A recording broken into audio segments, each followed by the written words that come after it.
Kuna wakati katika maisha lazima umwambie shetani ya kwamba labda ubadilishe silaha, ila maneno nimeshayazoea. Na ukikua kwenye maisha, maneno hayatakukosesha usingizi tena, maneno hayatakukosesha amani tena, kwa sababu maneno hata kwenye kanga yameandikwa. Na by the way, lazima ujifunze kuwa kama ng'ombe, kwamba kama una kiu, kelele za vyura hazitakiwi kukuzuia wewe kunywa maji. Kelele za maneno ya watesi hazitaki kukuondoa kwenye focus yako, kwenye maono yako, kwa sababu kwenye haya maisha ukiwa mpole watasema, ukichangamka watasema, ukifanya watasema, usipofanya watasema, ukinyamaza watasema, ukiongea watasema. Kwa hiyo waliofanikiwa kwenye maisha hawakuogopa maneno ya watu, waliofanikiwa kwenye maono yao hawakuogopa maneno ya watu. Na wewe ungekuwa mbali, ila changamoto yako unaogopa sana maneno ya watu. Watanionaje? Watanisemaje? My dear, kama ng'ombe hazuiliwi na kelele za vyura kunywa maji, ukiona wewe maneno ya watu yanakuzuia kufocus kwenye malengo yako, ujue basi hauna kiu. Na ndiyo maana jifunze kumwambia shetani kwamba shetani, labda ubadilishe silaha, ila maneno nimeyazoea, maneno nimeshayazoea. Yesu alisemwa na wewe lazima utasemwa. Yesu alisemwa, yeye huyu jamaa anakula tu, sio kama Yohana. Yohana alikuwa anafunga, anakaa na watu makahaba. Maneno hata kwenye kanga yameandikwa. Wewe sio wa kwanza kusemwa. Jifunze kuwa na moyo wa ujasiri. Focus kwenye malengo yako, acha waseme, wewe focus kwenye maono yako. Kuna saa watakuelewa na hao watakupigia makofi. Mungu wangu akubariki. Sisi wengine maisha yetu yalianzia kwenye uzee kuja kwenye ujana. Wenzako tumeanza kwanza kuzeeka. Mungu ametutoa kwenye uzee, ametuleta kwenye ujana. Mungu ametutoa kwenye uzee ambao tulikuwa tunapaka mafuta hakuna hata anayeona, tulikuwa tunavaa vizuri wala hata hatupendezi. Kwa nini? Tumeanzia kwenye uzee kuja kwenye ujana. Kwa ukituona leo tunamsifu Mungu, tunaenjoy maisha, tuache tu, ni kwa sababu tumeanzia kwenye uzee kuja kwenye ujana. Tumeanzia kwenye aibu kuja kwenye furaha. Tumeanzia kwenye machozi kuja kwenye kicheko. Tumeanzia kwenye aibu kuja kwenye furaha ya Bwana. Na wakati tukiwa kwenye aibu hakuna aliyetuona, wakati tunalia hakuna aliyetuona. Kwa hiyo ukiona leo tunamshukuru Bwana, ukiona leo tunacheka, tuache tu, haujui mahali tulikoanzia. Tumeanzia kwenye uzee kuja kwenye ujana. I prophesy in the name of Jesus. Mwezi wa 6, mifupa mikavu kwenye maisha yako inaenda kuwa na uhai tena. Ni kampuni imekuwa mfupa uliokufa, inaenda kuishi tena.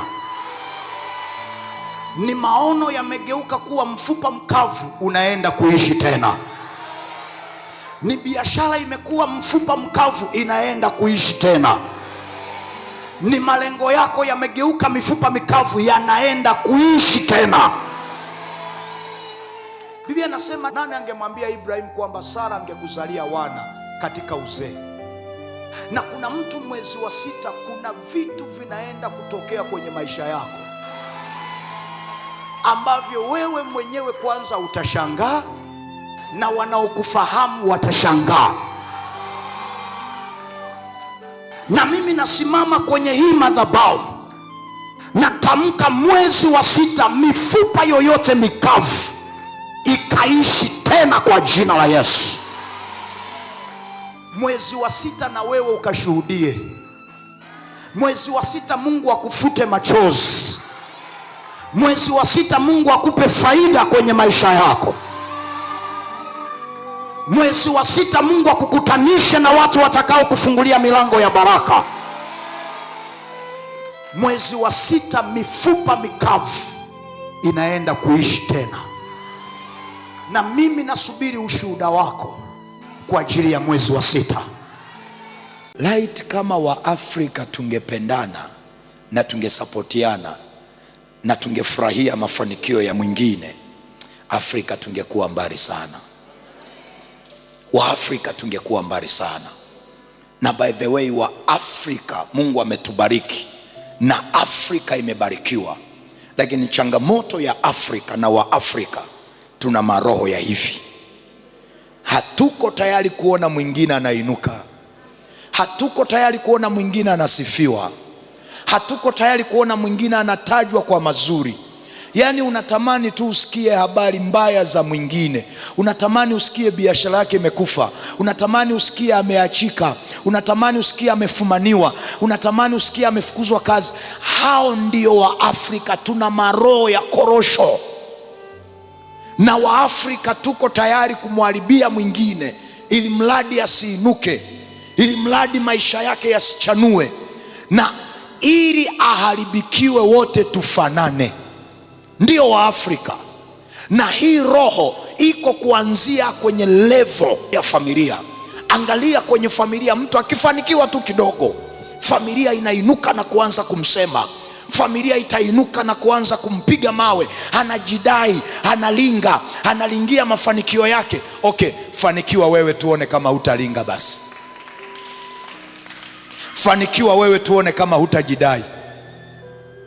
Kuna watu wengi ambao kimaisha ulitakiwa kuwa mbali, kiuchumi ulitakiwa kuwa mbali, kibiashara ulitakiwa kuwa mbali, kielimu ulitakiwa kuwa mbali. Na kuna mtu unanisikiliza, unajua kabisa kwamba haya sio maisha yangu, hii sio level yangu ya maisha, hapa sio mahali nilitakiwa kuwa. Moyoni unashuhudiwa kabisa kwamba kuna mahali ulitakiwa kuwa, lakini kwa sababu ya vifungo umefungwa. Maisha yako yamefungwa, uchumi wako umefungwa, afya yako imefungwa. Ndio maana kimaisha hakuna mahali unakoenda, unazunguka tu mlima. Wanaojua unafanya kazi wanakupongeza, lakini uhalisia unazunguka mlima. Hakuna chochote unachopata, hakuna matokeo. Na kwa bahati mbaya sana, shetani huwa hazuiagi bidii, anazuiaga matokeo. Na ndio maana kama kila mwenye bidii angekuwa na matokeo, kuna watu usingekuwa na hali hiyo ulionayo leo. Unaamka asubuhi na mapema, saa ingine unajinyima na kula, unachelewa kulala, lakini cheki matokeo kwenye maisha yako. Vifungo. Na maandiko yanasema, lakini watu hawa ni watu waliofungwa, wamekamatwa, wametekwa, wamefungwa kwenye mashimo, wala hapana okoaye, wala hapana semaye rudisha. Kuna mtu ukiombewa, ukitamkiwa tu neno, maisha yako yanafunguka, vifungo vinakuachia. Na kwa sababu hiyo, kuna watu wengi maisha yao hayaendi, biashara haiendi, ndoa haina maana, watoto ndio usiseme kwenye masomo. Wamefungwa na nguvu za giza na hawaelewi kwamba wamefungwa. Wanaona ni hali ya kawaida. Maidia, hiyo sio hali ya kawaida. Tafuta msaada wa maombi, uombewe. Na mimi Mungu amenituma, kila kifungo kilichokamata maisha yako leo na kivunja, kikuachie kwa jina la Yesu. Kila kifungo kinachosababisha biashara yako haikupi matokeo, kazi yako haikupi matokeo, ndoa yako haina maana, na vunja hicho kifungo kwa jina la Yesu. Na kuanzia leo, acha uanze kuona mpenyo. Acha maisha yako yaanze kusogea. Acha uanze kuona vitu vikifunguka kwenye maisha yako. Iwe kwako kwa jina la Yesu Kristo wa Nazareth. Siku ya jana nilipokea ushuhuda kutoka kwa mama mmoja ambaye amejiunganisha na maombi ya mwezi wa 7, mwezi wa kicheko, na akanipa ushuhuda. Akaniambia mume wake alikuwa amemkimbia, akamwachia familia na watoto, na kukawa na ugomvi mkubwa, ndoa haina amani kwa muda wa miaka 3. Kwa huyu mama kabaki anahangaika na kuteseka na watoto. Anasema alivyoona clip na maombi haya mwezi wa 7, akasema najua na mimi Mungu anaweza kanifanyia kicheko, ndoa yangu ikarudi kama mwanzo.